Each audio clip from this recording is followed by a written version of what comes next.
book, Pandemic Disruptions and Odisha's Lessons in Governance. The book was launched last year by Honorable CM Odisha, Mr. Naveen Patnaik.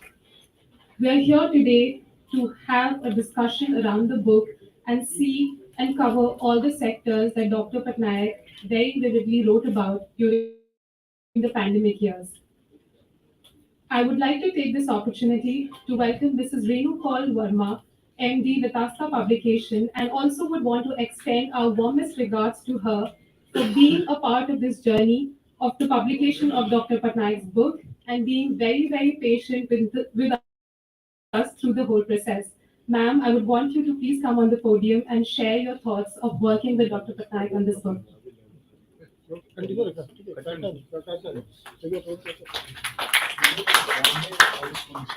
Thank you, Jamila.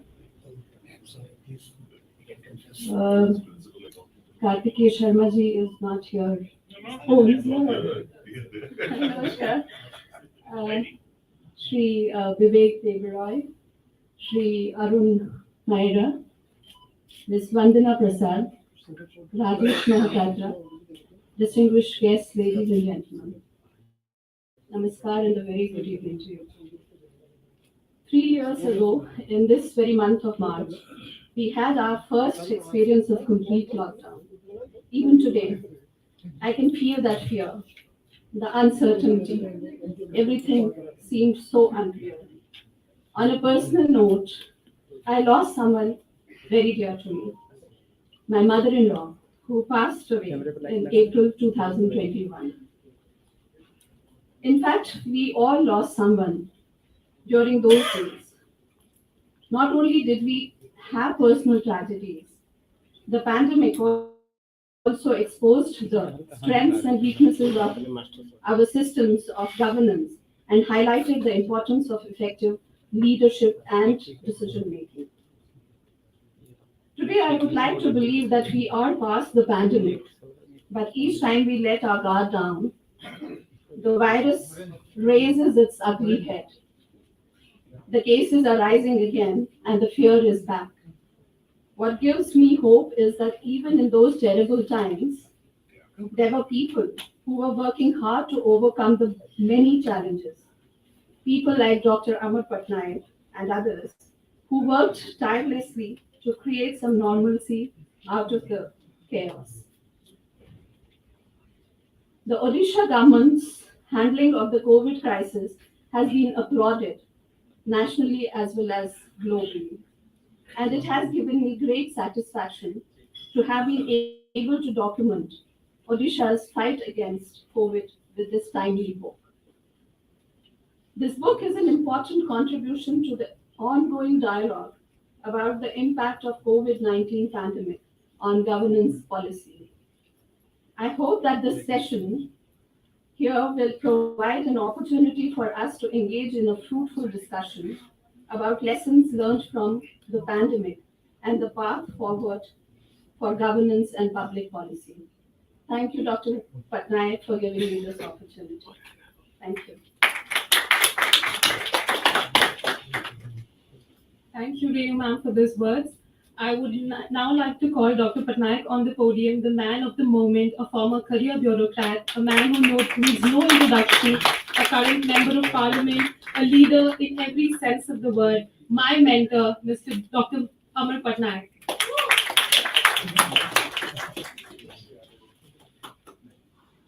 First of all, a big, huge thanks to Jamila for such generous words. Nowadays, people don't speak generous words, particularly coming from the parliament. There's no generous words extended to anyone. Thank you so much to everyone who is present here. Dr. Dev Roy, Sharun Maira, Dr. Vandana Prasad, my colleague in the parliament in the Rajya Sabha, Kartikeya Sharma ji,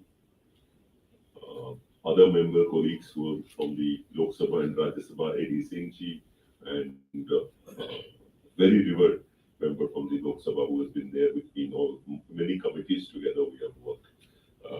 He is here. Ladies and gentlemen and dear friends, I see a lot of young crowd. Thank you so much for coming here. I'll be very brief because we'll be discussing about the book. This book was launched by Honorable CM on the 12th of October last year.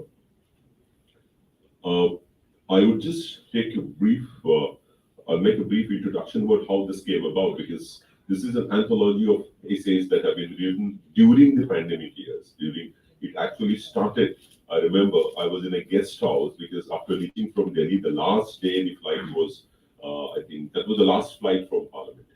I think 25th or 26th of March of 2020. So I took that last flight, landed up and stayed in a guest house because my old parents were at home and everyone was scared that we shouldn't be going and staying with the parents. So I stayed in the guest house for about a month.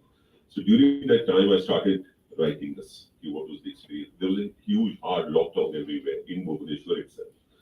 Uh, it was changing. The hardness of the lockdown was changing from time to time. So during that period, it actually all started. Now, first it was the health crisis. Then it was a food distribution crisis. How food will reach people? First, migrants coming on food from different areas. The food has to reach the destitutes in the rural areas of Odisha itself. So it was a food crisis as well for some people. For some people, it was even a crisis of particularly for children, for women. It was a different kind of crisis because this had never happened before. In 100 years, this was the first time after 100 years where you were facing a pandemic of this proportion. Then there was the issue of, which is another issue which is not being talked about at that time, but fortunately, I was a member of the Joint Parliamentary Committee on Data Protection that was set up at that time. So we were discussing the bill. And this issue really came up that if you identified someone as having COVID, whether you have to disclose his name or you're not disclose his name, what is more important? If that person doesn't disclose his name, what do you do?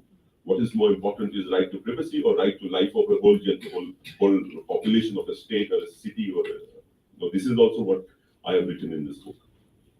So this evolved. So my writing also evolved as the pandemic unfolded. Different sectors got involved. Different sectors were involved. Then there was a disaster in the form of amphan coming in. So a natural disaster had to be negotiated. So all this has been compiled together in this book.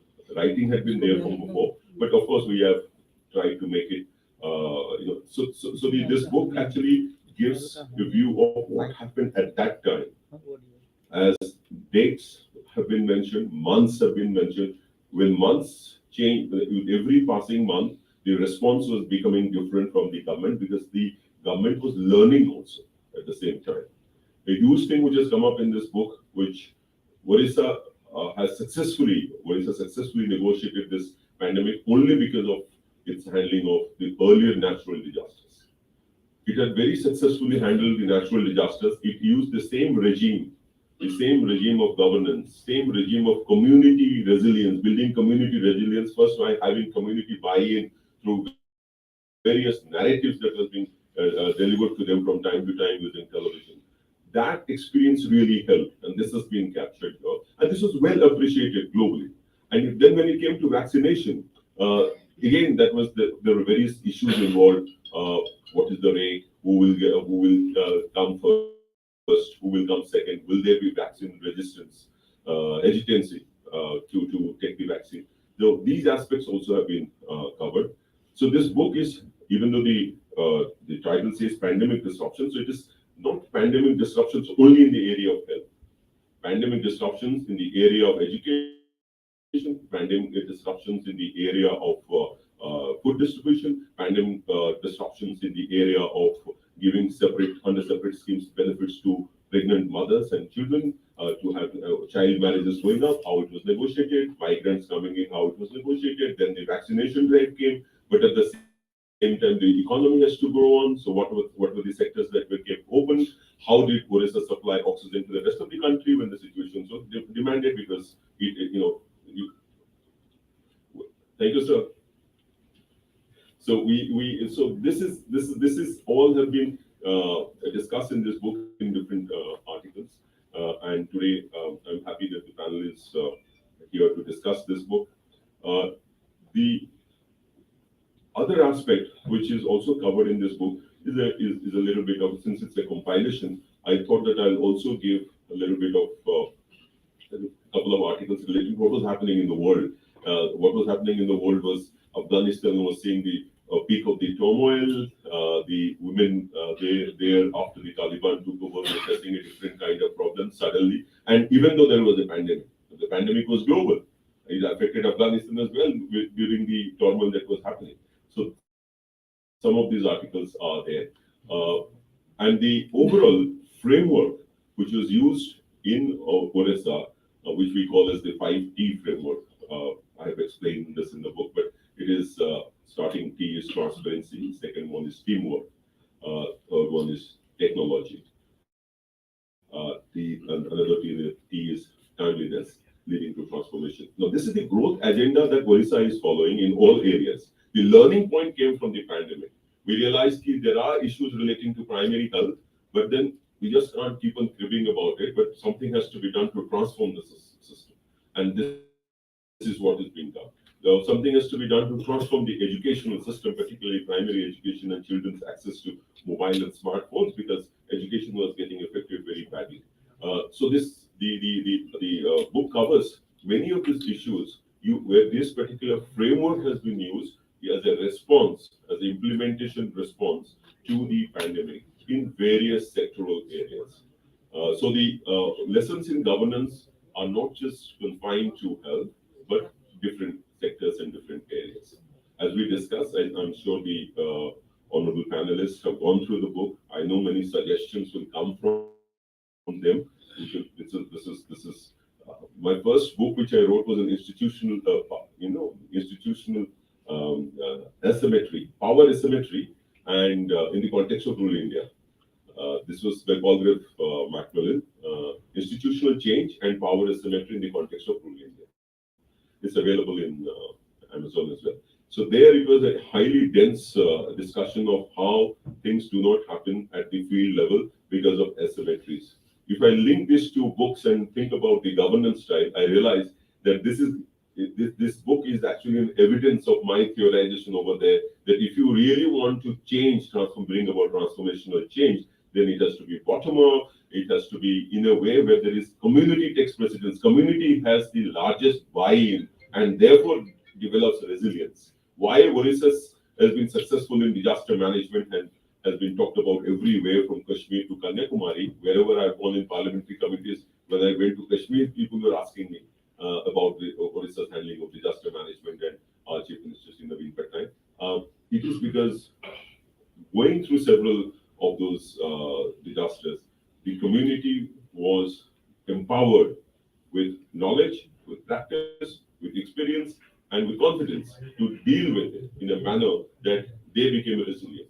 And that is what was useful, extremely useful, while handling the pandemic, because that was the only model available.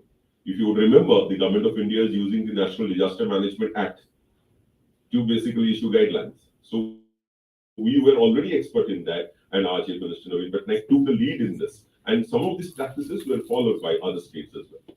So I'll rest my discussion about the book at this, and we will have the panel discuss the book, and at that point of time, we will address some of the other issues which have been mentioned in the book.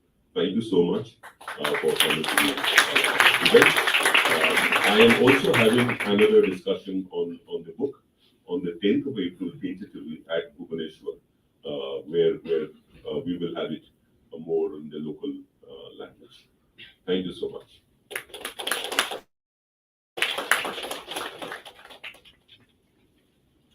Thank you, sir, for such a detailed intro into the discussion. It's my pleasure now to invite Mr. Rajesh Mahapatra, a business journalist, political analyst, public policy expert, newsroom leader, and editor, Press Trust of India. He's been moderating the discussion for today, sir. I welcome you on the podium.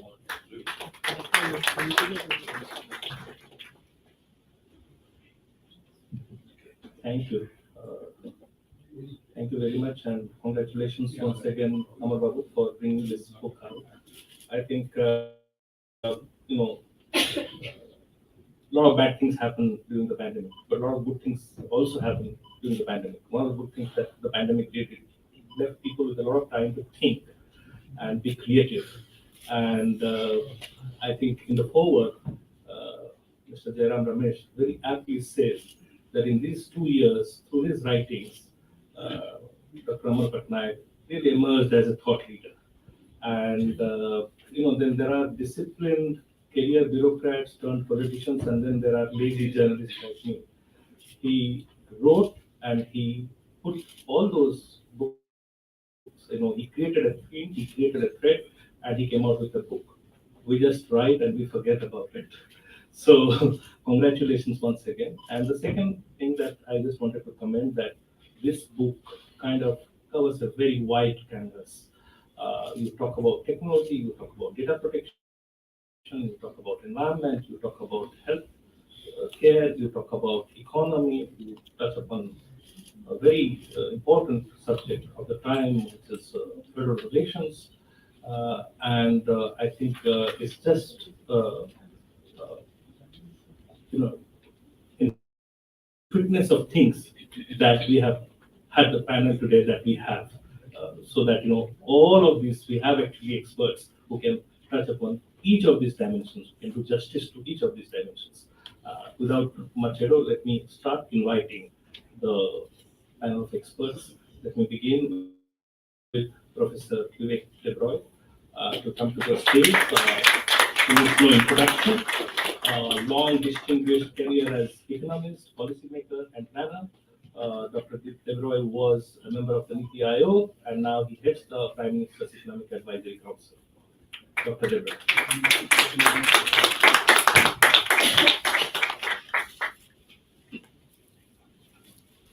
May I now ask Dr. Vandana Prasad to come to the stage. Dr. Vandana Prasad has been a community pediatrician and a public health professional. She is better known for the role that she has played over the last 2 decades in building the Jan Swasthya Abhiyan, which kind of argues for a robust public healthcare system. It has been my good fortune that during the pandemic, I was not that lazy. I also did a few things, and I did set up a small think tank in Odisha, and I benefited tremendously from Dr. Vandana Prasad's engagement in those forums where a lot of webinars we held tracking the pandemic situation in Odisha. And she's probably somebody who, there are very few people who were as intensely engaged from outside Odisha with the pandemic in Odisha. Dr. Vandana Prasad.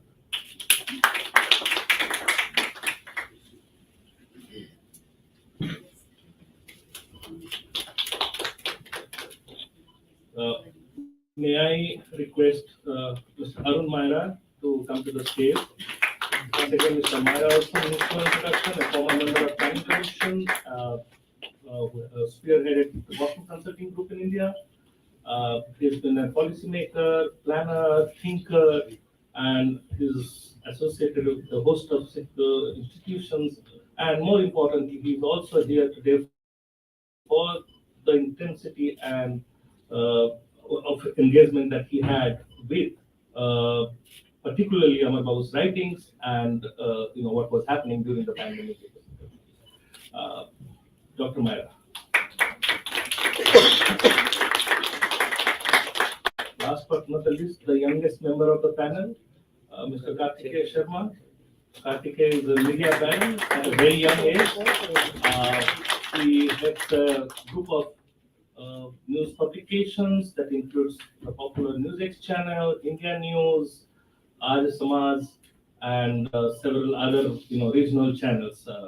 He is, his name to fame is that he defeated Ajay Makhan, right? So humble Ajay Makhan in an intensely fought elections to the Rajya Sabha. Okay, so Mr. Sharma.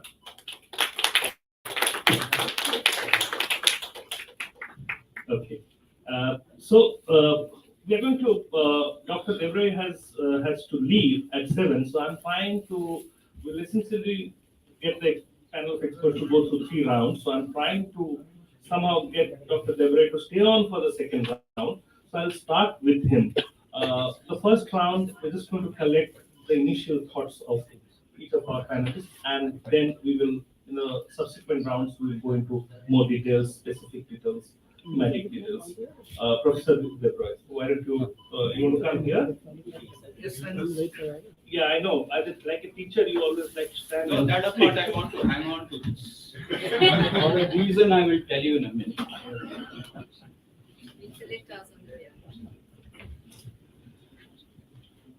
Well, Dr. Patnaik, thank you very much for having given me the opportunity to read this book and for having invited me to be part of this panel.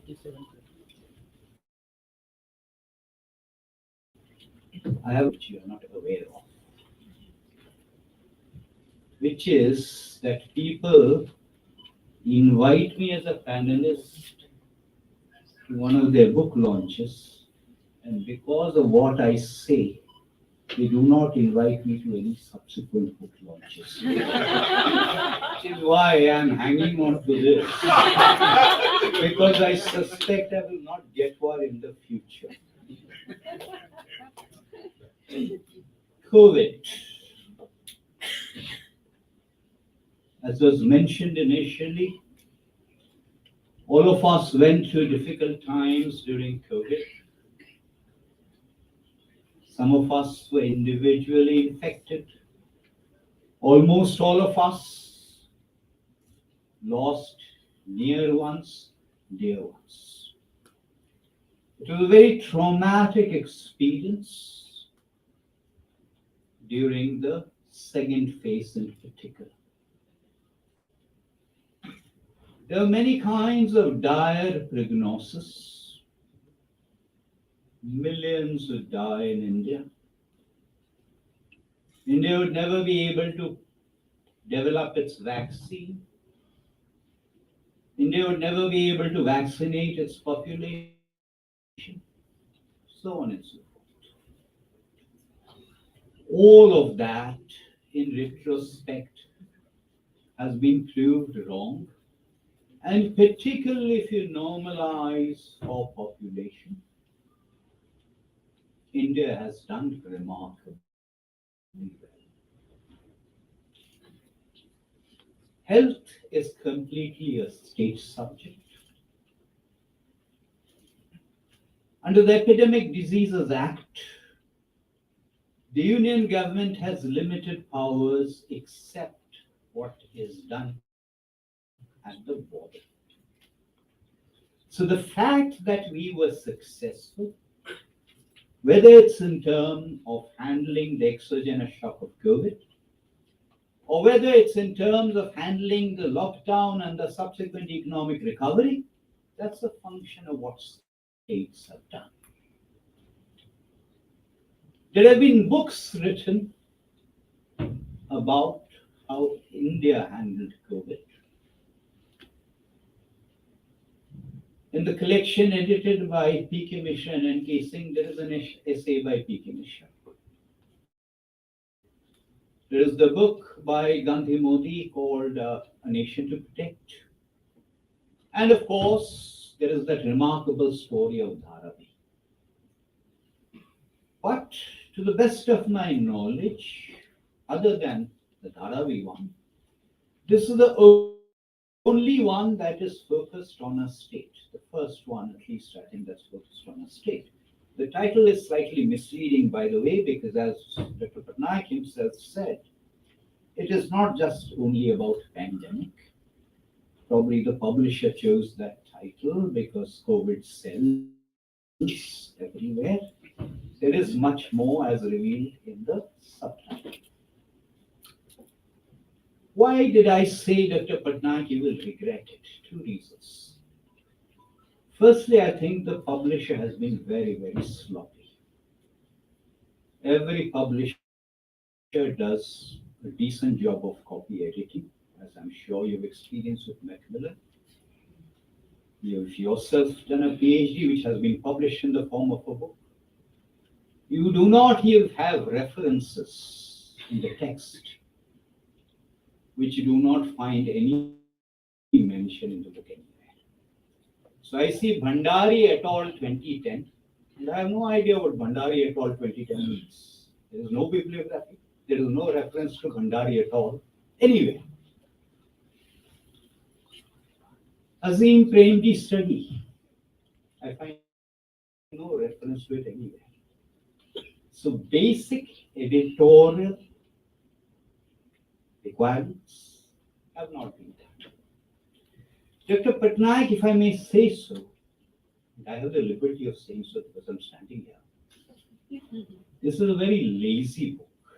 And what I mean by that is a collection of essays is a lazy way of writing. Many of us have fallen temptation to this. And by the way, I have read the book. Quite often there are people who write forwards and blurbs without reading the book. I have read the book, as I will demonstrate to you in a minute. You're capable of writing a much better book. Let me give some examples. Out of pocket expenditure. Bhandari et al. Reference here 2010. I happen to know the reference. This is a paper that was published by Lavish Bhandari, who actually writes with me in Economic and Political Weekly in the year 2010.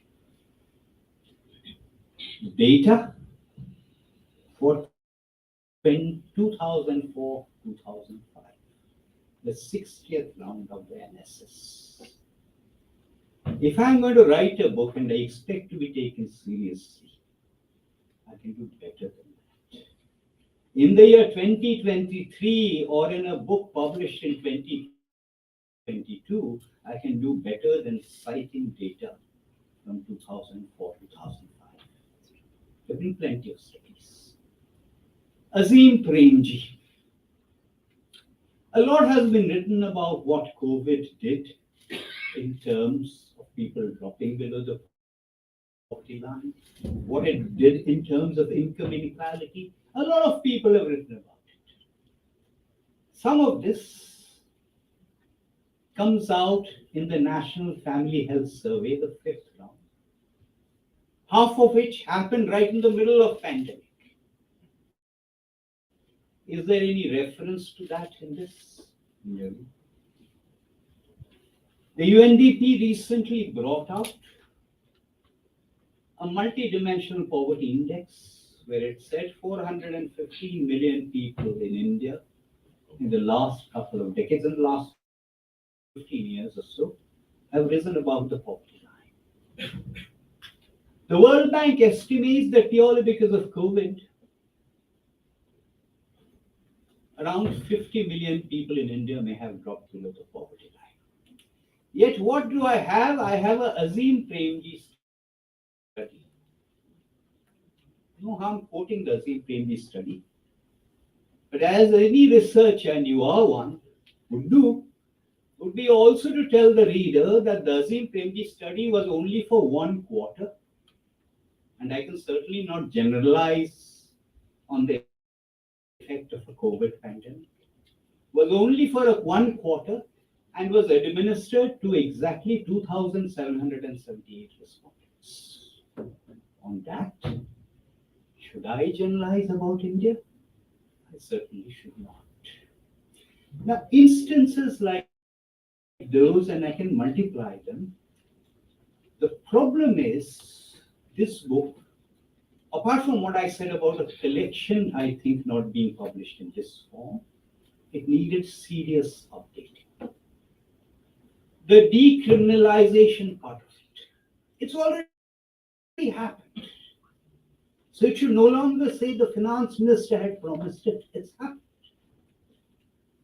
Vaccine distribution, is that an issue anymore? Maybe it is, maybe it is not.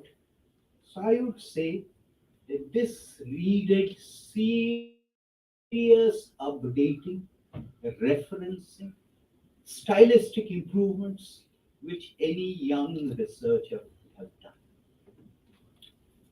There are serious issues which reflect your thoughts, which get diluted because of this kind of criticism that is likely to happen, to what should have been a much more serious and a more academically rigorous book even if the style is popular. Like, for example, what should we do about health? What should we do about union-state fiscal relations? What should we do even about the seventh schedule, which is a legacy of the Government of India Act of 1935? Now, these are things we have debated about. These are things we have thought about. All of these, I think, needed to be spelled out much more.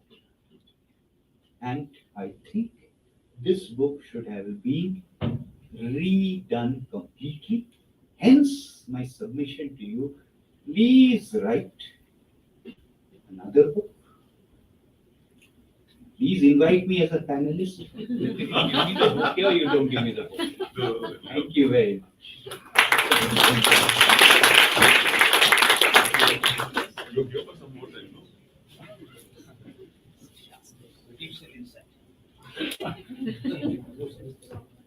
We're not asking you to leave. No, I am asking myself to leave. It will be easier to get out.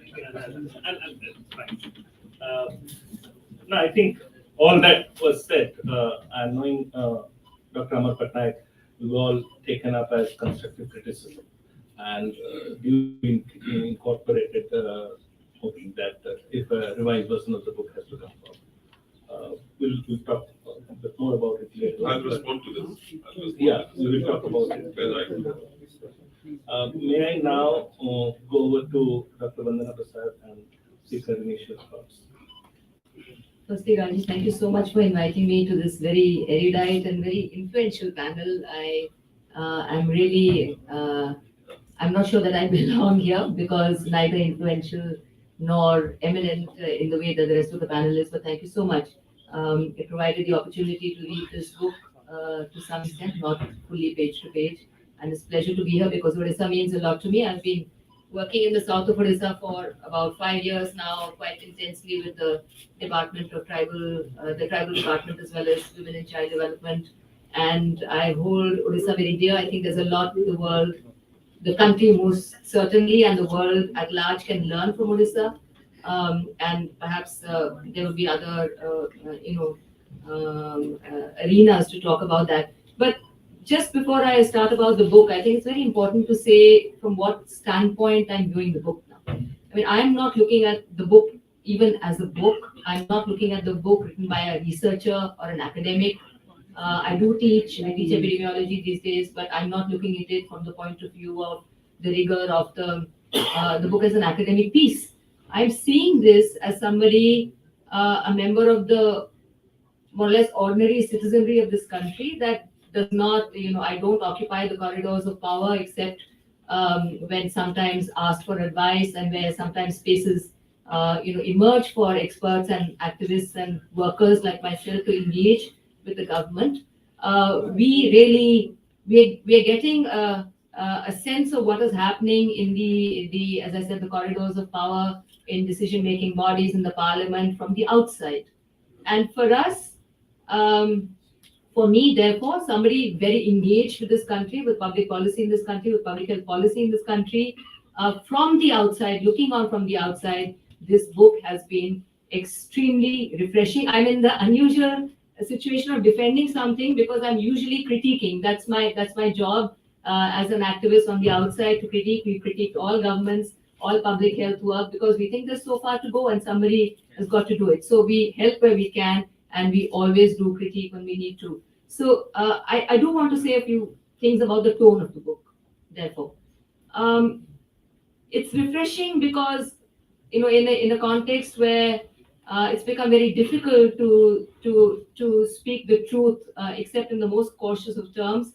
It is a positive book, but it still says things that needs to be said. I think that there is some degree of speaking of truth to power, which from a politician, an engaged politician, an analytical piece of work, regardless of whether, factually, which data should have been used, what research, what year of evidence, and so on and so forth, an analytical piece of work, fairly eclectic in its range, from a politician.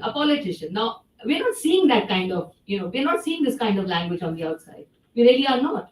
We're not seeing people who are producing thoughtful pieces, whether they may be wrong. I mean, they will engage with experts and experts will tell them that they were wrong on a certain count or not. But I think the point is more, is the discourse thoughtful, analytical, attempting to really come to grips and terms with what's going on in a deep sense. That itself is meaningful to me from the outside. To see politicians like that is important, is meaningful. Politicians who will say good things about their own governments or their own spaces and their own policies and their own programs, but equally do not hesitate, do not hold back from mentioning the challenges and the problems that still continue to exist. That's something that's become rare. It's rare. You may not feel that from the inside because there's so much debate happening amongst you. But for the polity outside, we're not seeing this. We're seeing as though it's not possible anymore to really engage analytically with any situation without feeling extremely anxious about what the repercussions of that might be. So I think from that point of view, it's been a refreshing book.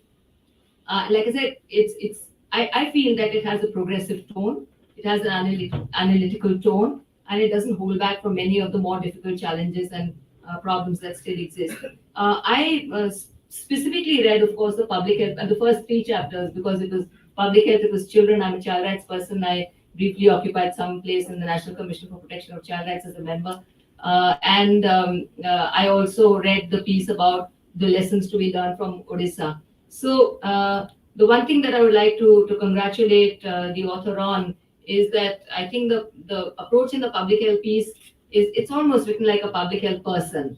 Okay, there may be problems with the evidence and the referencing and so on and so forth. And I think that point should be taken. I think that the producers and the editors do need to be careful about that. But Amarji is he's not a researcher. I mean, for me, he's a politician. He's a policymaker in this country. That's how I'm looking at this book. So definitely the public health piece, what were the things that I noted were different from the kind of discourse that we're hearing just now.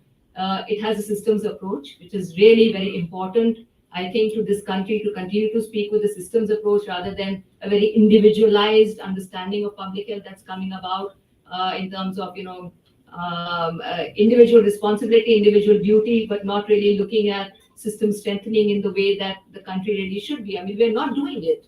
We're not investing. We are not nowhere near the 2.5% that every party, not just the one in power today, but every single party has promised. Nowhere near that, nowhere near the 5% that WHO demands, and so on and so forth. There's no getting away from that lack of systems investment. So that's one part. And on the other hand, what is very important to Odisha, the focus on the community mobilization and involvement, where in public health terms, I was really quite struck by the explication of social capital. I think that's a very important issue, and also to bring in not just linking, but bridging social capital. I mean, these are things that not many people talk about, but they're very, very important. And I think they're critical to Odisha, because one thing to learn from Odisha is that, you hear about political will, but here there's a political confidence in people that you're not getting to see really in other states. There's a confidence which leads to a certain degree of self-esteem, self-worth, and confidence in the poorest of the poor. I mean, believe me, I'm working in PBTG villages.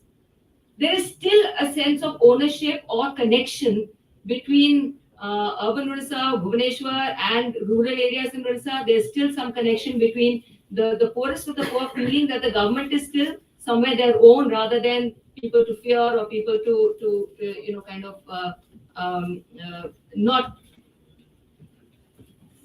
not be allied with in some sense. So I think that social capital, that struck me as being very important.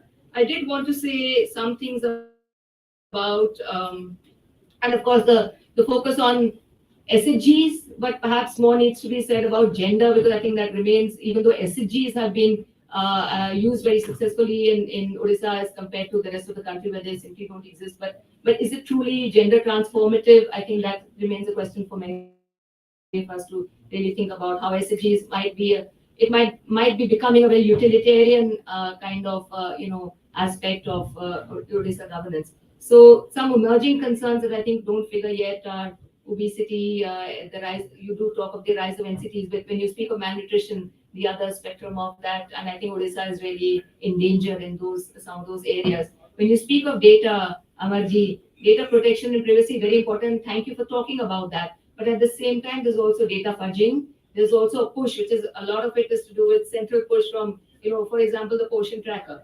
I mean, we have been raising these issues with Niti Aayog and so on, that there is a certain central push for data to come at any cost, and at any cost, without looking at field circumstances and plausibilities and practicalities, is leading to data incorrectness, which is very concerning because you can't do public health without true data. And really, we're not being very concerned or very worried about that. Within the ICDS, within the health systems, these are problems with data quality and data correctness. And why that is happening, there's a whole analysis of that also. So I mean, I think there are many other small things. For example, in vaccines, you raise the patents issue, and so these are the major policy issues have been taken up and covered. That's my satisfaction with the book, even if the evidence in the argument may not be as vigorous as the researcher would have done it. So I would just like to say that Odisha stands as a beacon of hope, and the book is refreshing because it reminds me that there are people like me, that there are politicians who seem to be analytical, to be thoughtful, to be sensitive and considerate, and perhaps open to critiques and criticisms, and going forward. And they certainly seem to have the will to do better for their own people and their own country. So I was just happy to read this book. Thank you. So the score is even now. So no, but that's the reason, Vandana, you are here. I mean, I think making those very specific, relevant observations and actually looking at the broader import of the effort is to lend hope, not in a foolish or stupid way, but hope with I mean, what one would say, cautious optimism. Optimism alongside caution. I mean, not to go gung ho, but yes, there is a certain amount of celebration, and we cannot forget that Dr. Amar Patnaik is a BJD politician. BJD is in power in Odisha, so there is a bit of the government did great. Thing is expected, but at the same time, I do agree with you. I did see at different places, and it was actually I hadn't read all of his, and some of his articles I had read, but it was refreshing and it was quite gratifying to see that he is calling the spade at places where it is necessary. So that was quite progressive about that. Very right, you said progressive. Yeah. Let's move on to Dr. Maya for your initial thoughts.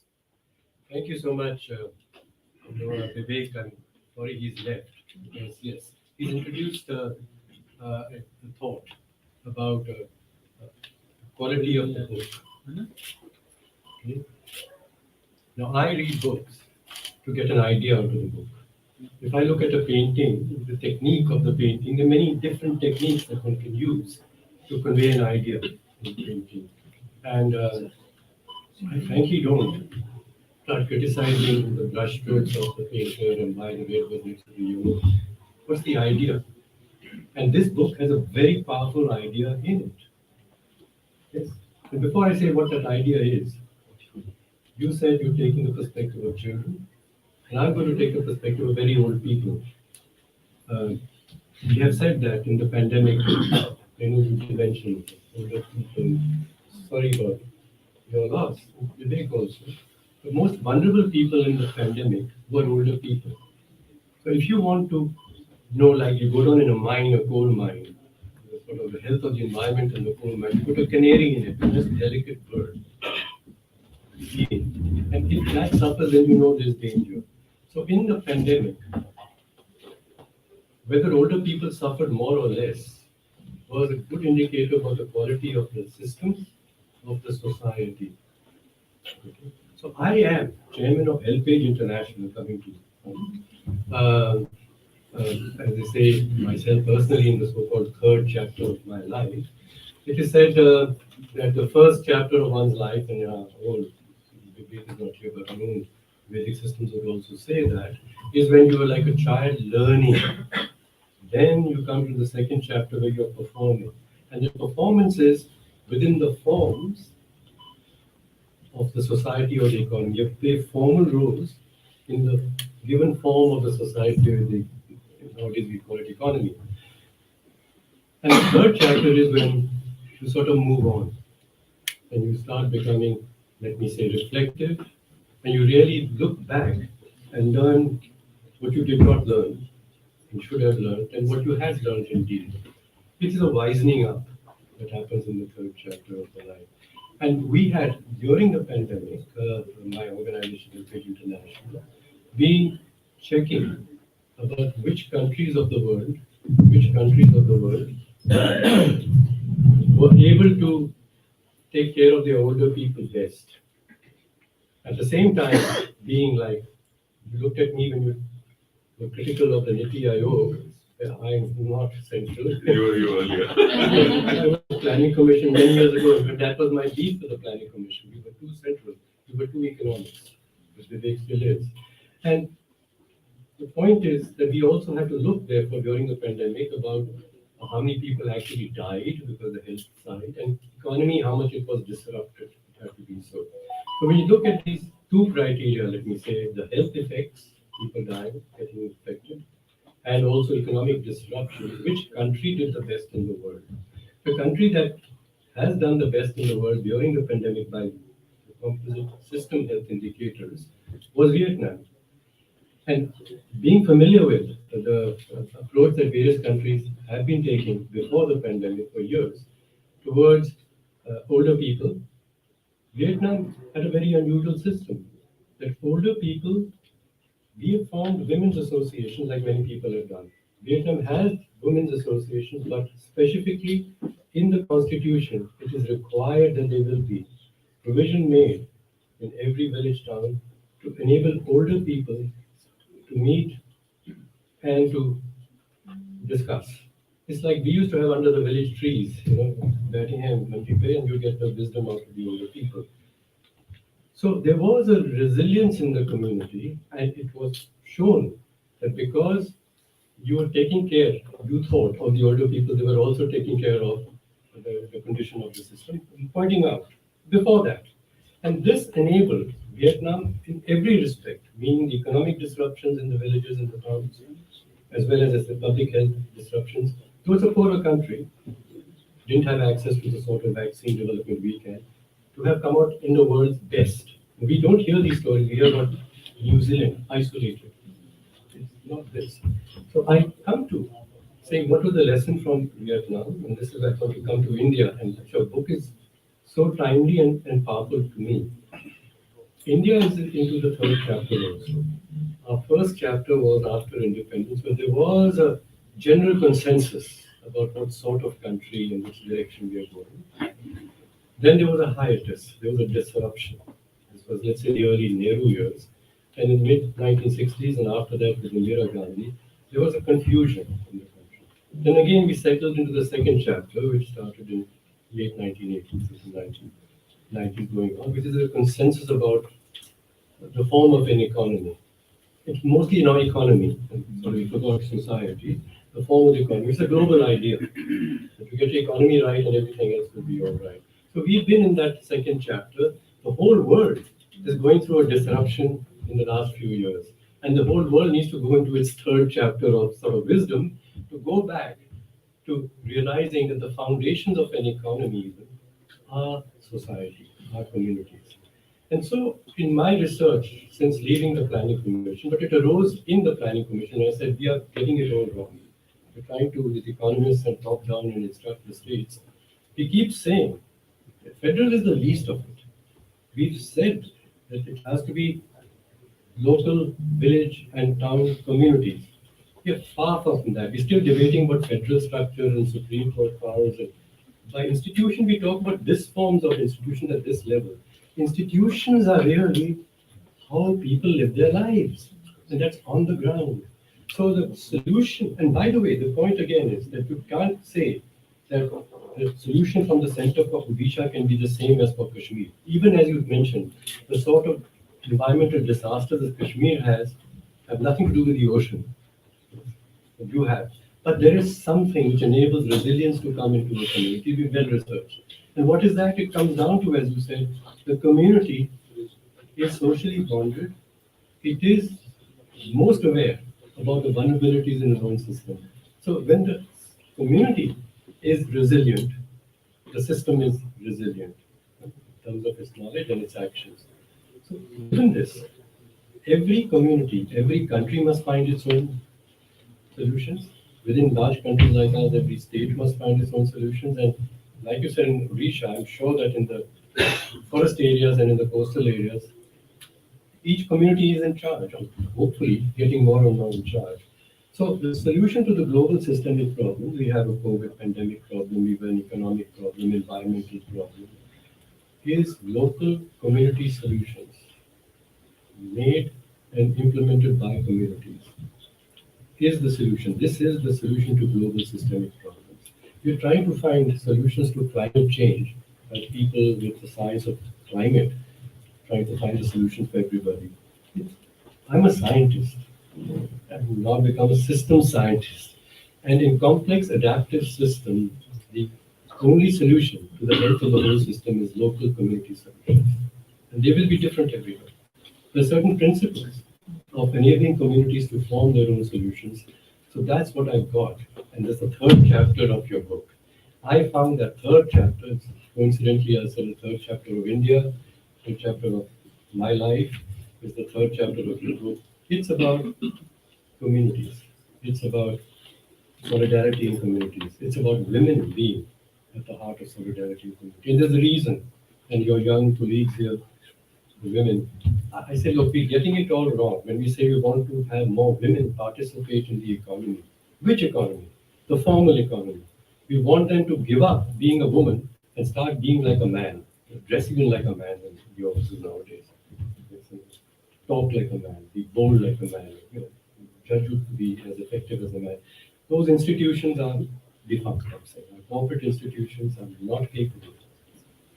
They're very selfish institutions. They cannot be building community in the world.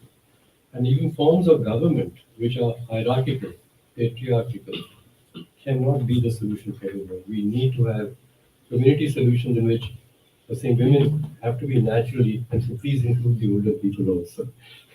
Quite often they're older women, actually, they tend to live longer. So please put older people and women at the heart of the formation of stronger communities. And children will come along. Yes? So I would like, if we get to, with you, to say your next book, since he's talking about it, let's concentrate it on chapter 3. It is the difference. All the others are to be talked about, but this is what the world must get. Thank you. Thank you. Well, that's where wisdom plays out. You said so many things in such simple, with such simple words. Thank you very much. Mr. Sharma, would you like to go there or you want to come here? I think it'll be easier. How does it? It's always difficult to speak at last because most of the points are already And made. you're going to talk about the book by a fellow lawmaker. Absolutely, and that's the point that I want to make. See, my takeaway introduction from the book is very different. I'm not as erudite and as accomplished as the panel over here, but so I believe that this book is more of an expression of a career bureaucrat turned politician and how he sees life and how he's seen things evolve.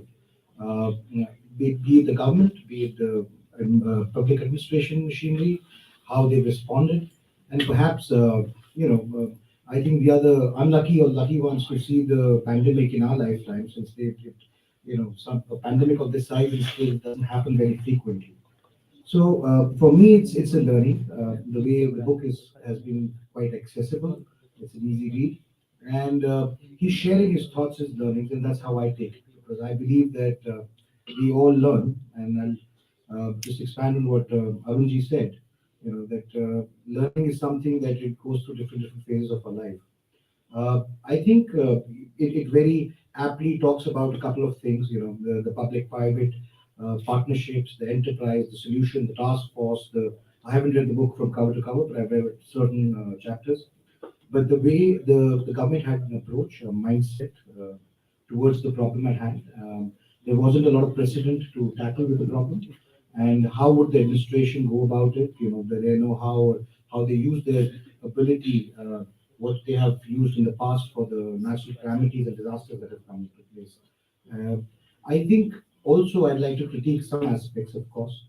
You know, if there was what is missing is the holistic approach of the book in terms of, you know, something like a pandemic cannot be seen as at a microscopic level as just a state, although it's a state subject.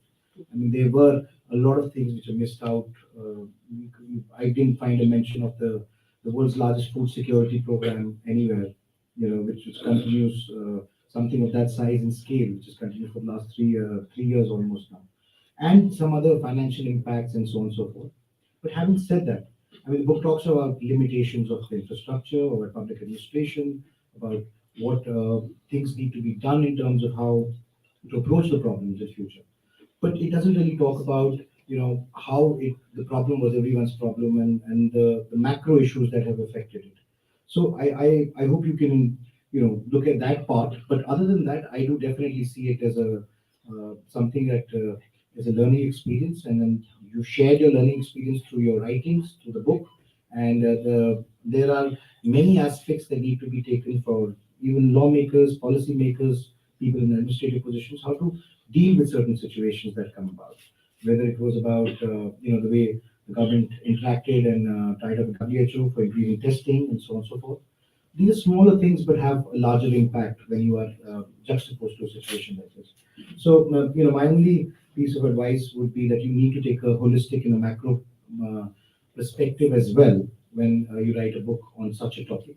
And, you know, while Odisha had done many things right, but it cannot be devoid of, you know, what we were doing as a country, whether it was the vaccine program, whether it is about the food security, whether it is talking about the timely implementation of the lockdown. Obviously, it's you know, the state and center have to work in cohesion over there. But a lot of those things are connected, like with an umbilical cord. So perhaps some mention of that. You know, when some good work is done by the central government, perhaps the due should be given to them as well, like it's, you know, due to the state government as well. So barring that, I think it was good read and good learnings for me, and I'm a optimist, if I may say so. So I like to see the positives and what I have taken away from the book as a learning that I can use in my life. Can I make a suggestion? Why don't you make it a little more conversational? Why don't you come to the dais and, you know, as we go through the subsequent Can I give a first round response to Perhaps the first panel. No, I just told them that It's a good friend. they have switched up their, Closed room, otherwise it is. yeah, they have switched up their seats. now they've switched on these. Now they're, yeah, All or nothing. yeah, go ahead.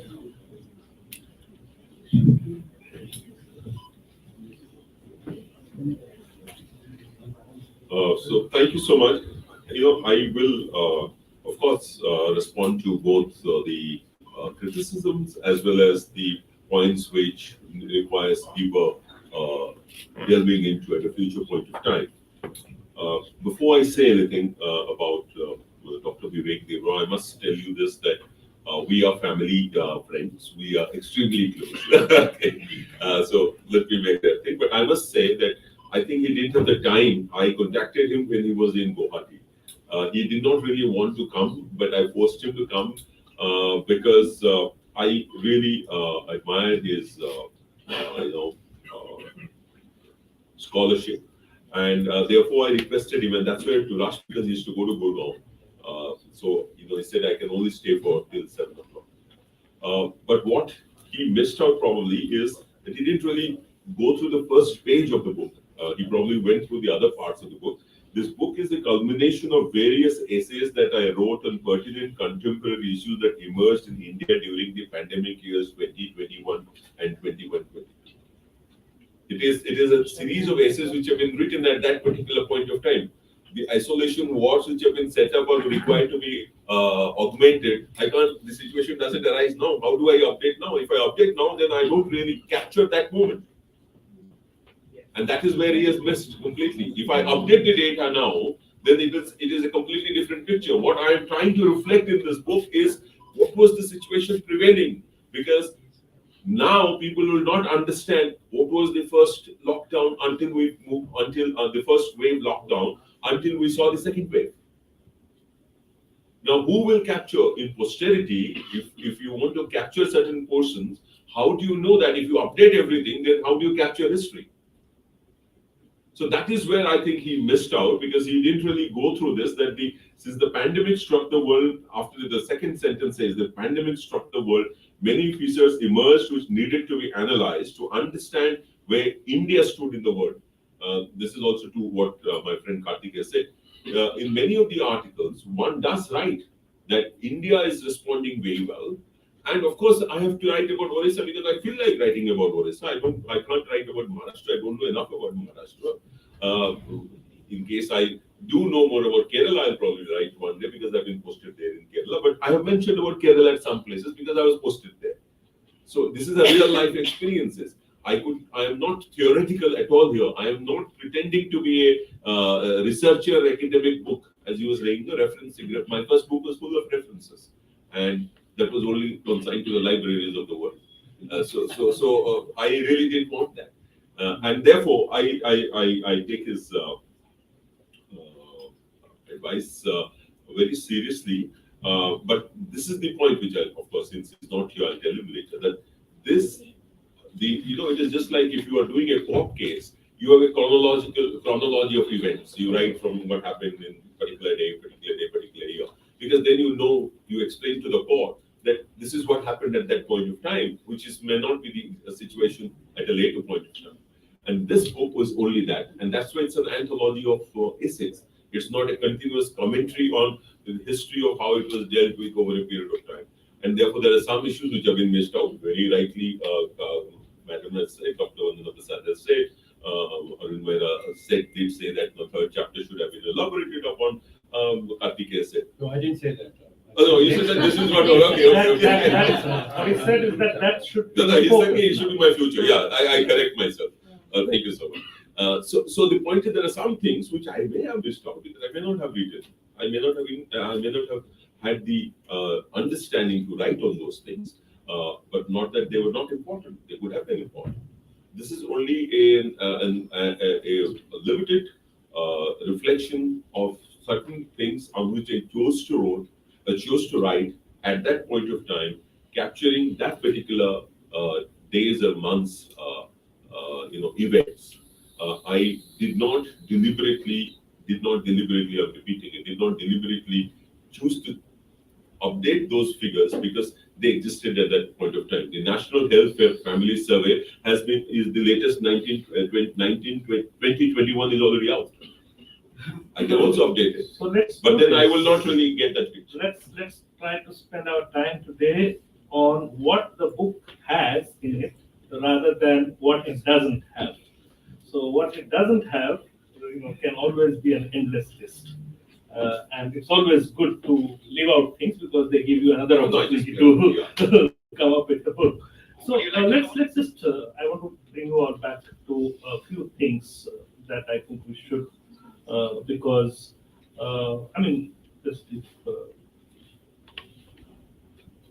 when I read through some of the chapters and on a particular issue, when you are coming back with a time lag, I'm seeing there is a revision of stance. For example, let's take the state financial relations. Your first article talks about the stress, and it talks about in a very, very the ruling party's politician in Odisha, and with you don't want to upset the apple cart. It talks everything politically correct. You are actually pushing the envelope in the second piece, where you are saying put cess into the divisible pool. So it's Amar Patnaik also is evolving through these writings and as the book is progressing, and that actually happens with all of us. So I want to take on some of these things, the highlights from the book, and go to our panelists what they feel has been said and what could possibly be explored going forward. So I think one of the first and most important thing that you have talked about, and very few in Odisha have talked about this in such elaborate manner, is about the child rights during the pandemic. So that's one area if we can take up, and if Vandana can throw some light on that. The other one where I would like you, Dr. Patnaik, to come in is when you're talking about the data protection. And it is very important because there are first-hand experience you are having there. We are seeing those things. And then you have right now, as we speak, the government is trying to pilot the bill. I don't think it got piloted, but it was all set to be piloted in this current session. So I think it will be good from a policy standpoint to talk about that, and I would lean on you to elaborate. But first to Dr. Vandana Prasad and Mr. Myra, if you feel like to weigh in on this entire issue, it will be good. I also want you to say a few things on what his observations have been on the center-state financial relations, what the state of center-state financial relations are today in the aftermath of the pandemic, what are the strengths and stress, and how do we go about dealing with it? How much does the book explore, and what more can be explored? And then I'll come to Karthik here. Well, why don't you go, Vandana? Thanks again. I mean, Odisha is with all that's been said about the positives in Odisha, it's still a very conventional and patriarchal community. I think in terms of systems of education and care, there's still a huge struggle. I mean, the baseline that Odisha started with as a very poor state, I think we all aware of that, conscious of that, and it's done well from that standpoint. But there's a huge amount of work to do, and children are at the base of it. But one thing that Amarji has not spoken of, maybe because again it was some years ago.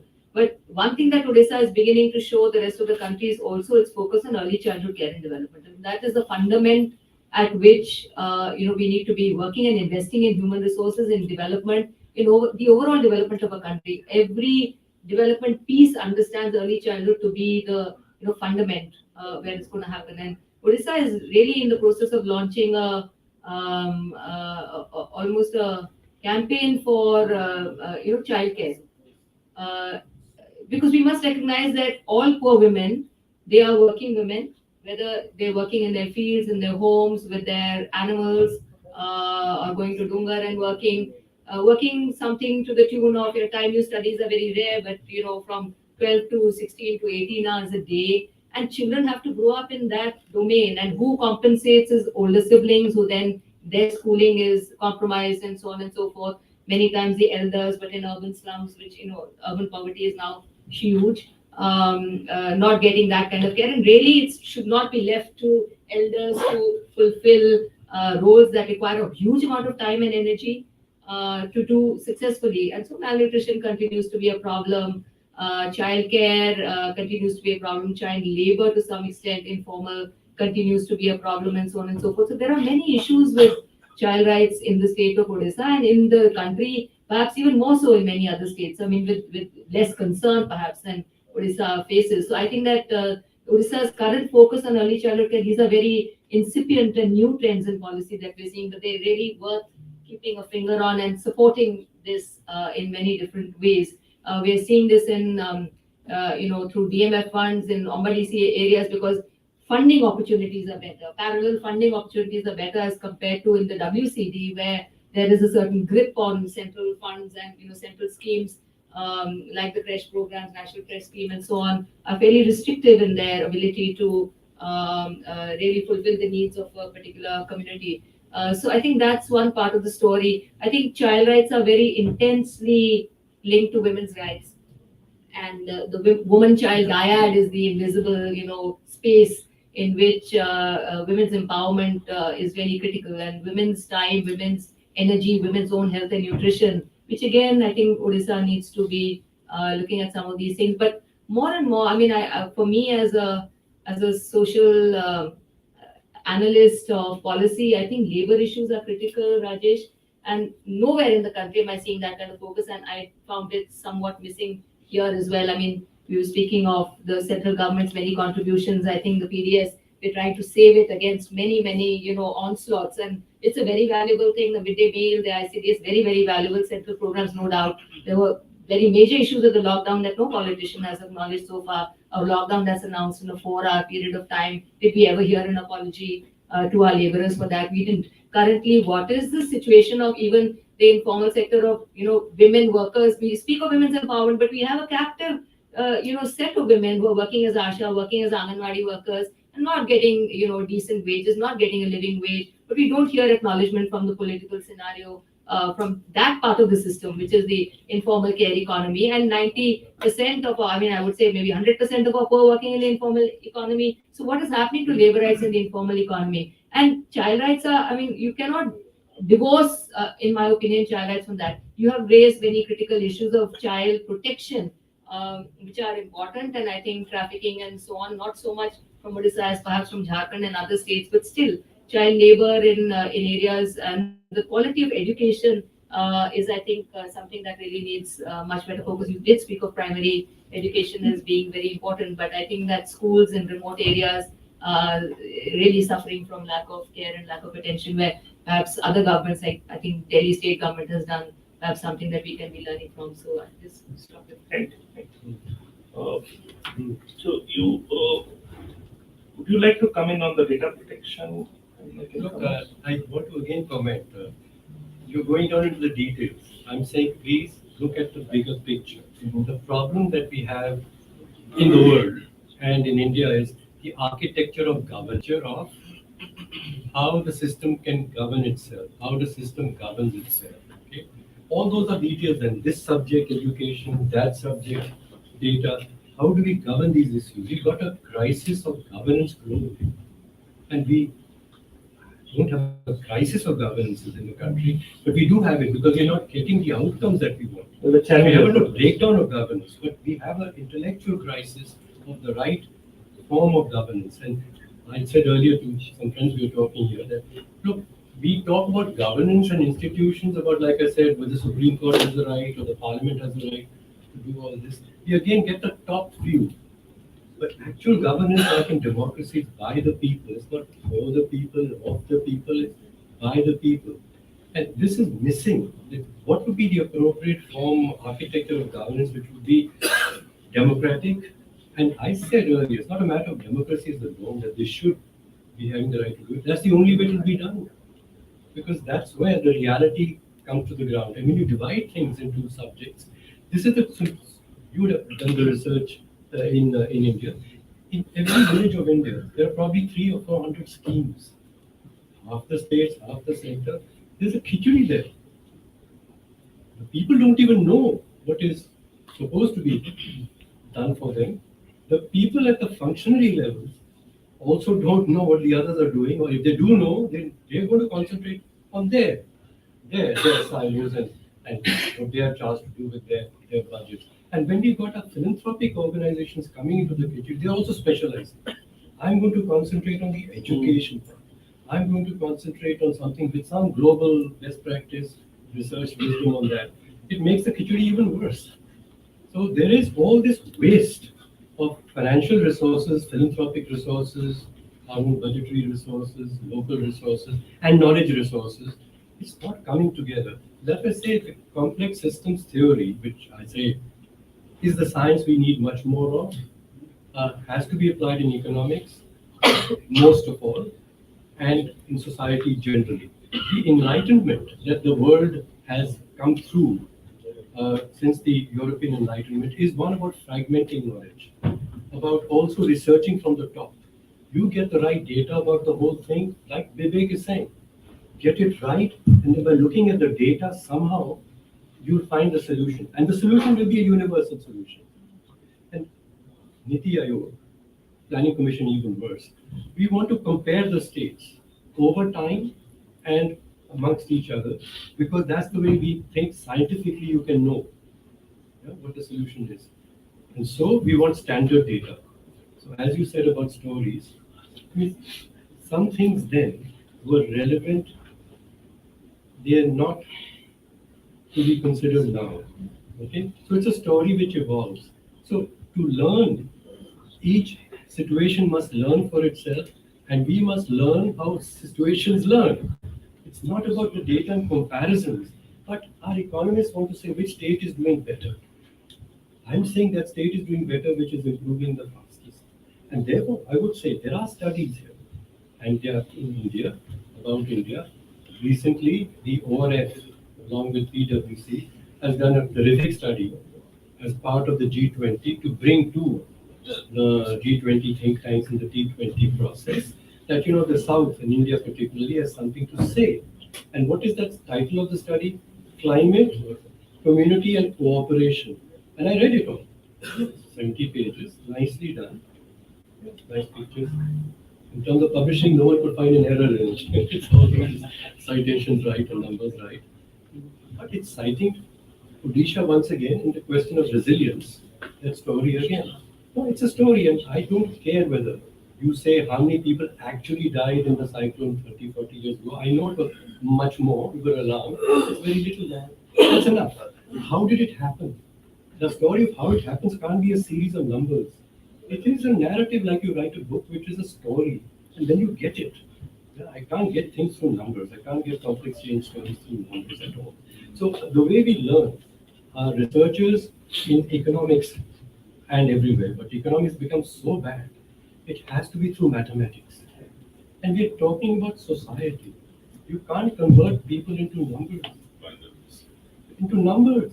All our data about poverty is about numbers. But as we say, poverty is a multi-dimensional phenomenon. When you say I want to include all the phenomena, my goodness, how much weightage do I give? In Odisha, it may be a different weightage to the different aspects in somewhere else. But let's say this is a kitchen. So the two good things. In India, I'm saying the aspirational districts program, which let's give credit to the Prime Minister and the Niti Aayog for this one. It's been very good. So there's been two international studies. This has been a 4 or 5 year program. Two international studies, one by the UNDP, other by Harvard, Public School Computational Institute. And they have actually, with data as they would do, to say that change, the improvement in the aspirational districts, which are the worst 118 districts in the country, many of which are in Odisha because of the past history and other places, it's been so much that the delta in the last 4 years has been several times the delta on any period of India's history before. So it's not to do with the BJP government or the Congress government, it's the method. And this is where the Prime Minister did push the ministers, and you might have been there to say, look, वहाँ जाके सुनो तो सही. Go there. And you will find that your own ministry is doing various things, and some of them will appear to you as a good politician to useless things. No, your advisors, economics, are going to say, do this thing. But you say, no, this doesn't make sense. So the wisdom of politics must come into economics. Economics has no wisdom. It's got a lot of data. So this is where we need to be thinking differently and learning differently. And I do say that there's a paradigm shift required, one very clearly, in how we learn, tell stories, and get wisdom out of stories. So what the genre of your next book will be, think about it, and then write it accordingly. Maybe you should have the courage not to cite any statistics. That's Very qualitative. and then the idea comes back to the idea. Qualitative studies, you So really learn more because we have 15 more minutes to go, so quickly let me bring Karthik in, and if you want to weigh in on those concerns around architecture of governance, and then we'll Perhaps, go over Let's the. take a little bit of a data since why I have No, I'm coming. perhaps the title of the next book should be Learn to Learn. At least I would take that away from the entire thing.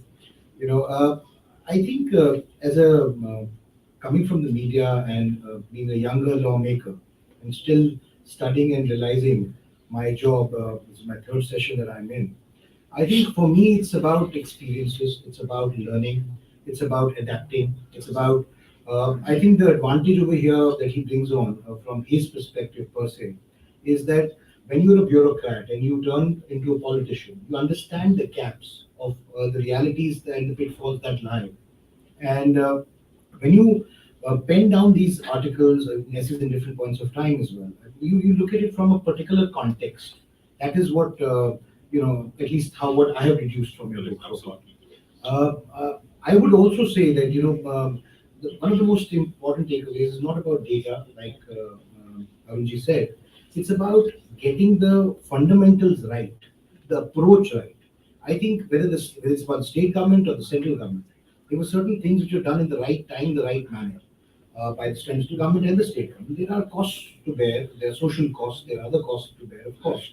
But no one's ready for such a situation. When you talk about a pandemic, the whole idea about the pandemic is that you are confronted with a situation which is one of your worst nightmares. And how can we use this experience and learning to be ready for next time such a situation happens and occurs is, I think, the biggest takeaway from the book. And at a very, very fundamental level, I think that is what we need to build upon. I mean, those are the experiences and what not to do, learnings that will go a long way for a lot of administrative people as well, and a lot of lawmakers as well, whether it is the state or the center. But having said that, I think we must celebrate the things which we have done right as well. I think that is extremely important part of the humane aspect of how you approach such situations. And I think and the position that India has been able to project itself. I mean, for the first time, we were not looking to the West for what we need to do. It was a global pandemic. Everyone was in the same boat. Everyone was in the same position.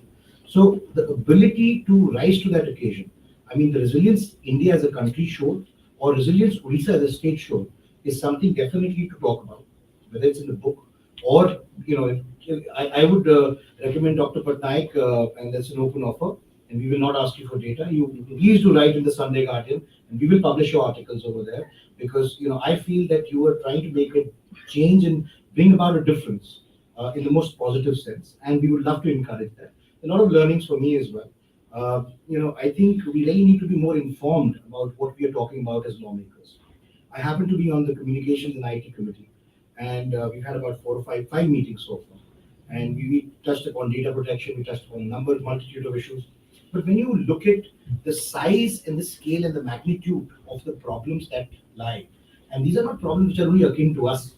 These are impacts. I mean, it comes in multiple manifestations. Every decision that will be taken here will have impacts in multiple manifestations across. It's not one ministry, it's not one person. You're going to affect multiple ministries, people in more than one way in the decision that will be taken, the laws that we laid out right now. The reason I'm giving that example is because we are not any different from the rest of the world. We are at the same cusp as the rest of the world. And whatever we need to do as lawmakers also, we really need to study, do our homework, be informed as to what are we talking about and what is it that we are recommending, because it will have a very far-reaching impact for times to come.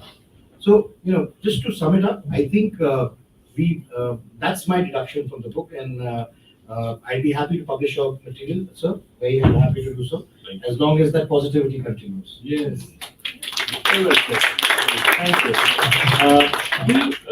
I think we'll take some questions, but before that, I do think we should spend some time talking about the learnings and the understanding that you came up with on the data protection issue and all these issues related to data enforcement. Yeah, thank you so much. I'll be very brief why I talked about data.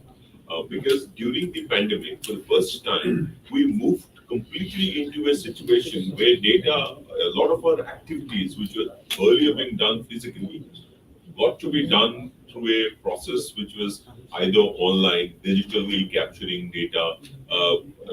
We have got statistics relating to the manifold number of times the digital transactions increased in India and probably globally as well. Education was being delivered online. So data was the consumption, the generation of data, capture of data, storage of data, consumption of the data, processing of the data increased manifold during this period. During this period only, the Personal Data Protection Bill got introduced on the lines of the EU GDPR, and that is why I have mentioned about it. I did mention about the necessity for diverging the privacy of one particular patient whom we detected because we wanted to save the entire population. Similarly, the children's data was being collected while giving courses. Women's data was being collected because we were trying to be efficient in delivery of services during the period of the pandemic. But what we were not that cognizant about is the fact that the privacy, the more the data that was being collected, the challenge to the privacy of that citizen was also equally increasing. And therefore, there was a need for regulation to save the privacy of citizens. While, sorry, some amount of compromise, depending on the proportionality of the event, is required and is provided for under the reasonable restrictions clause in Article 92, the balance had to be maintained. The pandemic had to be negotiated. The delivery, let us say, questions were raised about Arogya Setu, whether the data was being collected and was being used elsewhere. And they came up with changes. Because of these questions, they came up with these changes. Now, if you look at Arogya Setu now, you will not really know what was the process through which these changes took place. It is captured here. That is because I was writing at that particular point of time. If I would have updated it, I would have had a very good Arogya Setu with the data protection probably protected. So to that extent, I have dealt with at various places why privacy of the citizens is important, but at the same time, you have to also think about the privacy,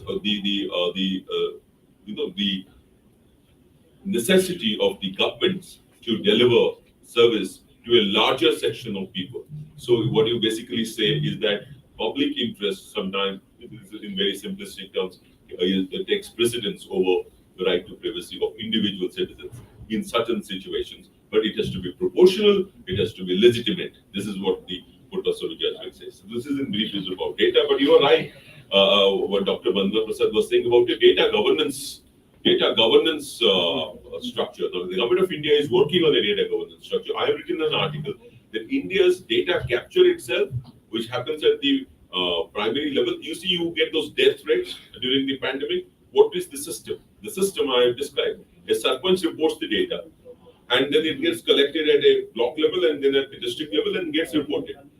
In a normal time, the sarpanch is reporting in a day, probably 1 or 2.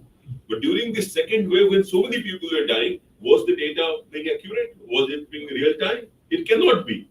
So we need to have a data governance architecture. And I can tell you, I wrote at that point of time, it was there in Times of India, government is doing it now. Government is doing it now. So one is happy about it, that we are also moving forward. And as Karthikeya said, this is just a capture of the experiences that one went through in different areas and to learn from that. That is on the data side. The other point that you were saying is relating to center state relations. No. The center-state relations in brief. The center-state relations, the cess and surcharge, whether it should become a part of the divisible pool.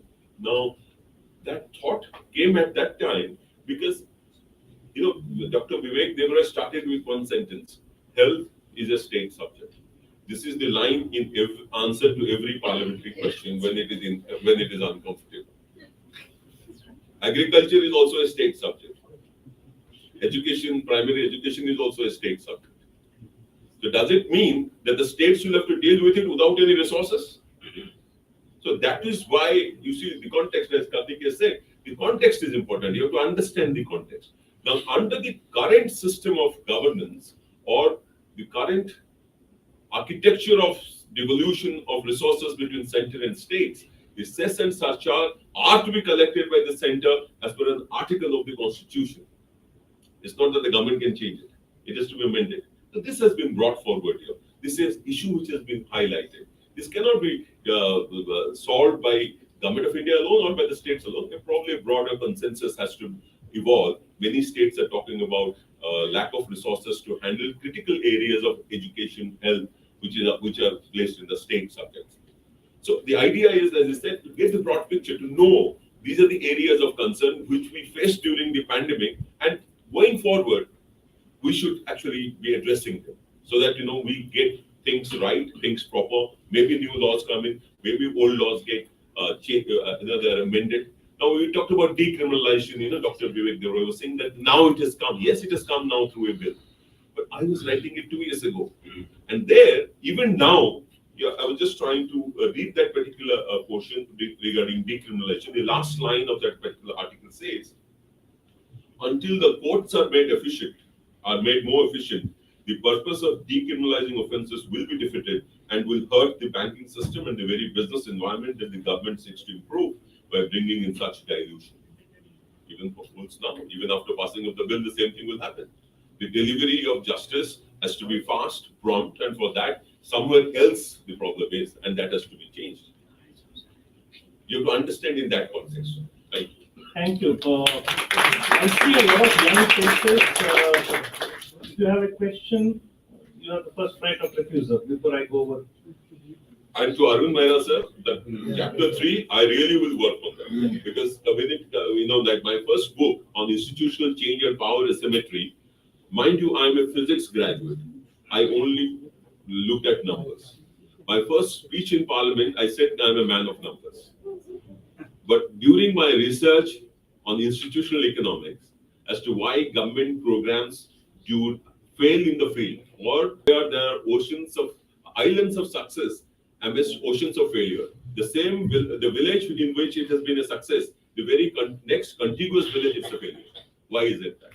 That is what I was trying to study. And there I learned about the institutions at the village level. Informal institutions are equally important. Formal institutions and informal institutions, they create the kind of asymmetries that happen, and therefore the name of my book was Institutional Change and Power Asymmetry in the Context of Rural India. Even though I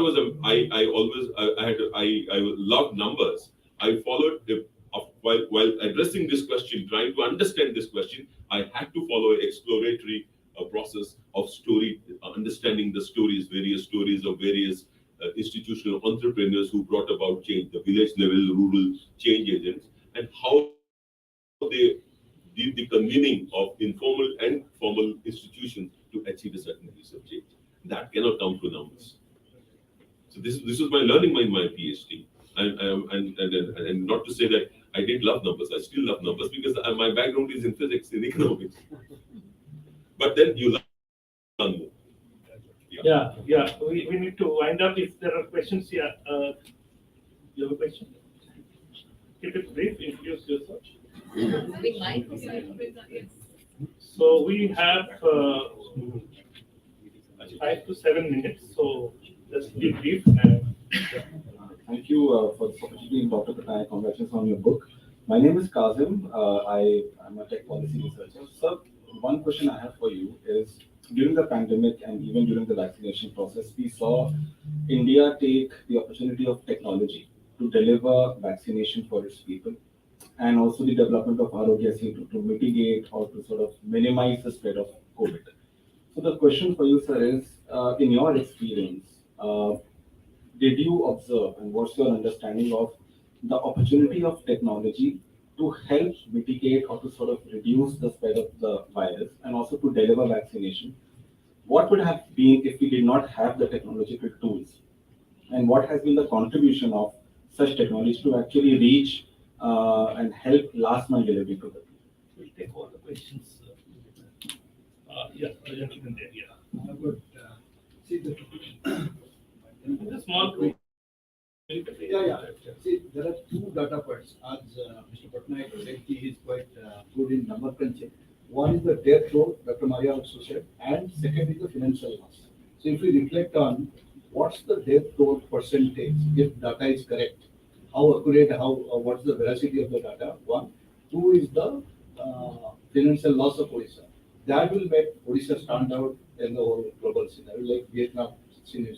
And second thing, during pandemic, what is the intensity of our trust and obeisance to Lord Jagannath?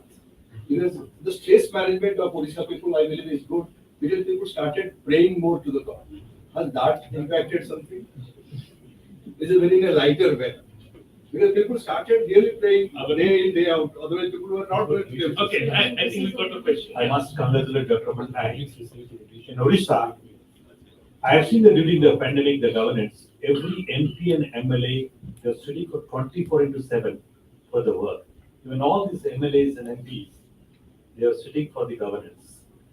And whatever lessons actually he has written all these things because of practical experience. I must congratulate you. And the governance of Odisha is a model for the whole country today. I myself seen during the COVID time, which Rajesh was also there, gone around Odisha. In every constituency, the MLAs and MPs and the local ministers were there during the migration of the workers during the very heavy pandemic 2020, 2021, and we are there. So that's the kind of experience he has written in the book. That is remarkable. Not on the data. Data people are sitting in the drawing room. They collect the data, quoting all these things. Even being an experienced lawyer for 30, 35 years in the Supreme Court, I never quote anybody's. Only question to Amar Patnaik is the practical experience. He's a practical man. He was an accountant general.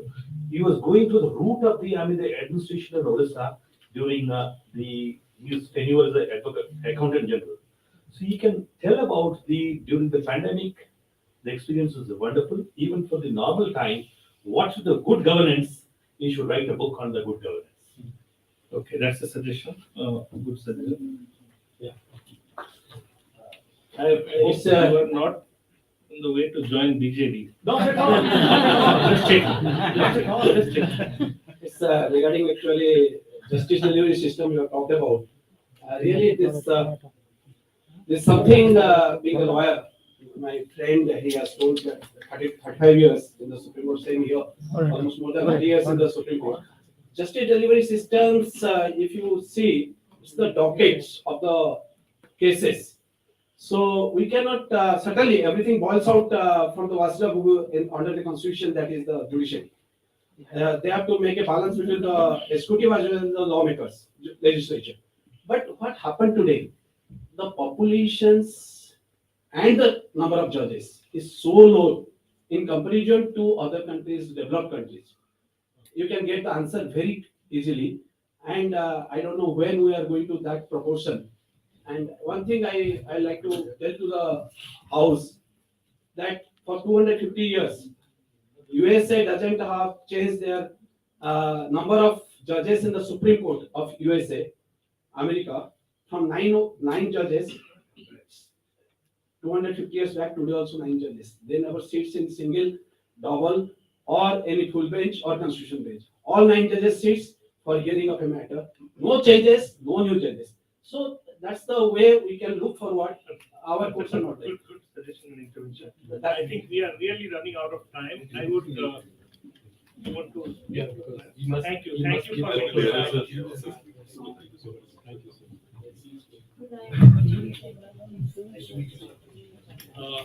Why don't we just?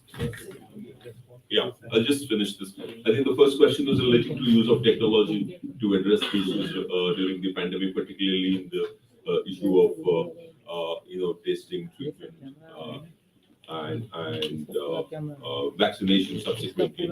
So I must tell you this, that had it not been for use of technology or technology per se, we would not have been able to address the pandemic. I remember Odisha's dashboard on number of beds available and ICU with oxygen beds and without oxygen beds being in the dashboard available. It was first in the country. And then later it was adopted by Niti Aayog. It is a question of learning for everybody. Someone did it first. Odisha did right a number of things right in the first place. As I said, because of his previous experience of handling disasters, natural disasters, that came in handy. But use of technology, subsequently, even for vaccination, everyone talks about it. And even if you go to the United States, you will get a vaccination certificate which has been written by hand. Now, in a country whose population is 1.4 billion, and people living in rural, remote areas, to move that vaccine, to get it administered in those hospitals, sub-primary hospitals, it is completely because of use of technology. So the use of technology has helped this generation to handle the pandemic much better than the 1918 Spanish flu, and maybe that's why we globally probably restricted the number of deaths. Maybe where it did not get applied, let's say in parts of Africa, parts of other parts of the world as well, where there were several issues. But use of technology, even children's education, let us say. People might say that online courses are not as good as physical classes. That's right. But the point is, it is better than having nothing at all. It is better than having nothing at all. So I think technology played its part. Increasing the efficiency. Yeah. The second point relating to judiciary, actually, I said this. This has been discussed in Parliament. I have spoken about in Parliament that the judge to population ratio is too low in India. I think many celebrated lawyers have said this. And by the way, I am also started practicing lawyer, so I can say this. The third point relating to Odisha's model of governance. This is a capture that I have done in this book about Odisha's model of governance.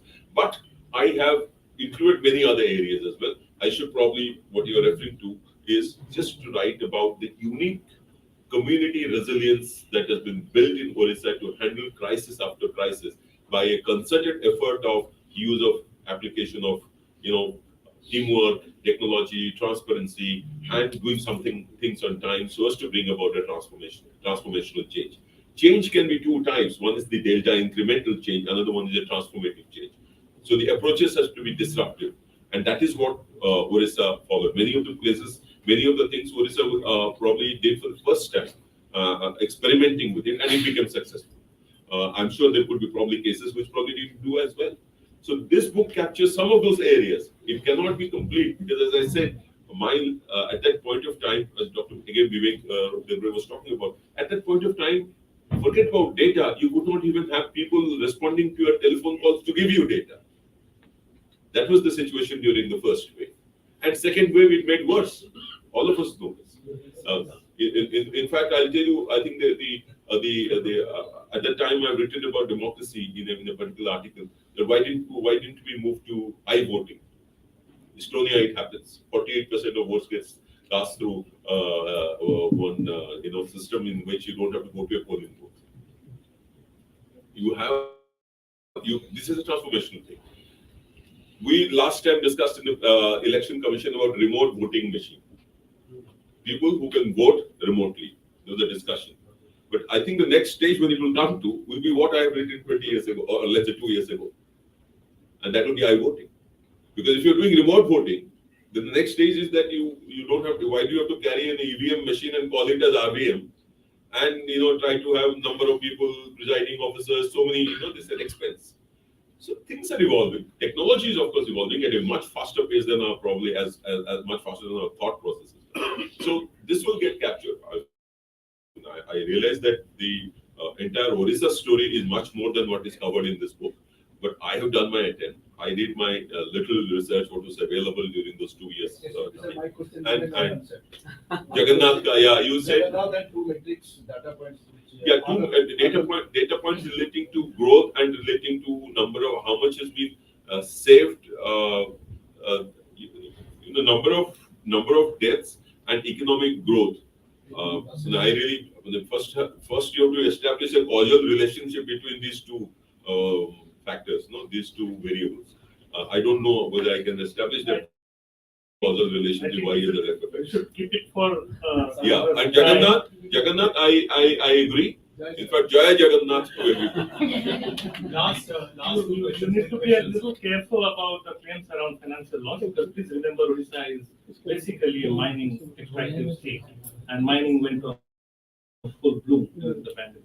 So there can be very misleading consequences. We can have a lot more debate on that. So anyway, I think a lot of issues have gotten covered. Odisha is the first state which auctioned the mines. Yeah. So Vijender, yes, my colleague. Why are you sitting there, sir? Gangwar Sahib is also there, the chairman of Committee on Public Vijender is a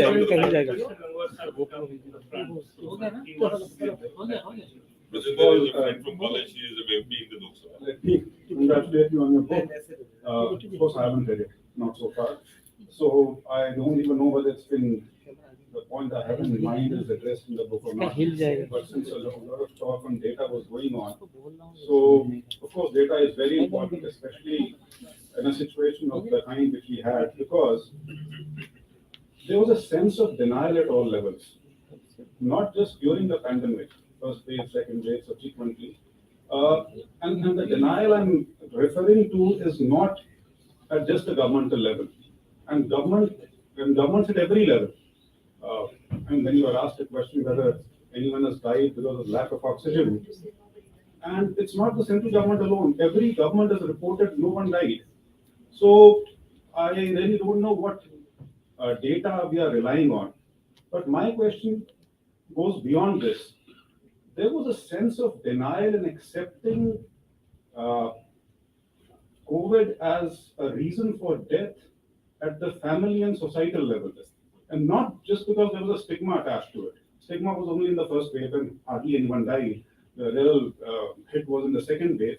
And one came across villages after villages, families after families where people have died, but there was a total sense of denial. Is it Khansi Zukam tha, Dama tha, things of that kind. So, did you in your study anywhere or in your state come across this where not just the governmental level, but there was denial all around? Thank you. We can take these two together. Good evening, sir. I'm Abhay from Sri Guru Tegh Bahadur Khalsa College. So I have two questions for you. So the first question is about, can you guide us about the process of you writing the book? What motivated you to write the book, and was there a specific goal in mind which you had when writing the book? And the second is that the Epidemic Diseases Act, which was passed in 1897, do you think it requires any new amendments? Thank you. The last question is very easy to answer because I have written I'm just looking for it. Yeah. So 1.10, page number 44 in the book, new epidemic control and management law need of the hour. And it did get introduced in the parliament subsequently. So it addresses that question. Well, first question as to the process of writing the book, I never was interested in writing the book. I was just writing articles and op-eds in various places on a regular basis, on a monthly basis. As the situation was evolving of COVID in various areas, I was trying to capture it and write it. And then I thought at one place, there should be a chronology where the person who reads it later will realize that was the situation where there was not even isolation wards available. And big isolation wards had to be temporarily set up in places like Mumbai or in other areas. So that had to be captured. And that's it. And later on, I thought, so just put it together into the form of the book. On the first question relating to families not admitting or going into a denial mode that somebody died of COVID, I think it's just not COVID. I think there are families today who probably would accept that there is mental depression. People are suffering from mental depression in their houses. There are people who would not admit that there is a person who died of cancer, or they could probably say who died of cancer, but initially when he's having it, they would probably reveal it. Now, this is there in our psyche probably, in families, and lack of awareness. I think whatever it is, the basic point here is this is how the society has been built. Society, the response of government and governance to such a psyche is problematic because you cannot deliver the kind of government service that is available if you don't get that information. So I think we have to also think of this, that the trust between governments and communities and households has to increase much more. Now, this is a problem all over the world. This is a problem in our societies. And therefore, when I say that Odisha's success model is primarily around building community resilience into most of their projects, food distribution, women empowerment, handling the vaccination, improving the schools, improving the hospitals. Do you know that the women SHGs in Odisha, they distributed food, initially, if you remember, during the pandemic, the central advisory came that, you wash your hands and put that mask and all this thing. This was delivered through the common government's, channel of various functionaries. In Odisha, it was delivered faster than the government channel by only using women SHGs. Because they were available everywhere and women have, they took charge. The distribution of food grains or cooked food to destitutes who generally are provided food every day, but during that time, they could not move because, everywhere there was a lockdown. Again, the women SHGs did it. Now, these are innovations which Odisha did. And you can see here, there is no government trace. It is community taking charge. And that is what we have realized as the strength of our governance, and that is what is being done. It is not that it is only being done in Odisha. There was some doubts. It has been. I've seen in Kerala it has happened, but I've seen this is happening to some extent in tribal societies in Shillong in Sikkim, where I was posted there. But of a larger scale, I had never seen what is being done in Odisha, and that is what I have captured in the book. Not to say others are not. Perhaps in the next one you can include all of those as well. He wants the pan-India. Family people. So at least in So the, he will in the article that he has fund me. offered He you will to fund write. me the Let's resources. make a beginning with the article first. Okay, I think when I got a call last week, whenever somebody asks me to either moderate a book launch or speak at a book launch, I never say no, because journalists like us are unlearning with the passage of time, because we hardly read. Okay?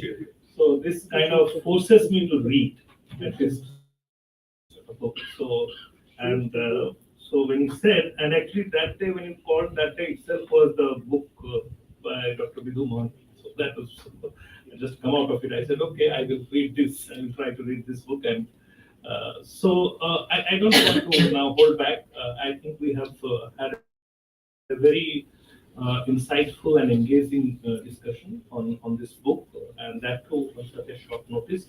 So I know that the due vote of thanks should be placed by the publisher, but I would still like to, on your behalf, thank Karthikeya, Dr. Vandana Prasad, Mr. Maida, and Dr. Debroy, who is not here.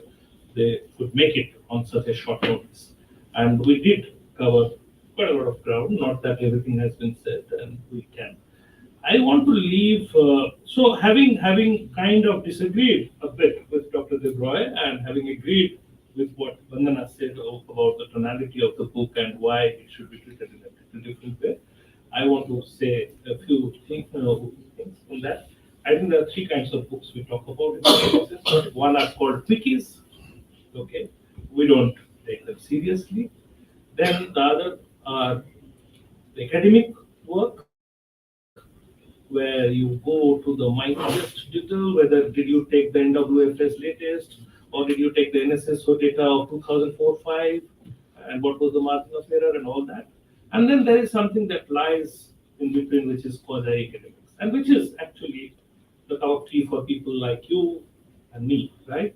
And there is absolutely a justifiable reason for such books, because those books bring ideas out with the minimum credible evidence that ought to be there to back up those ideas. Okay?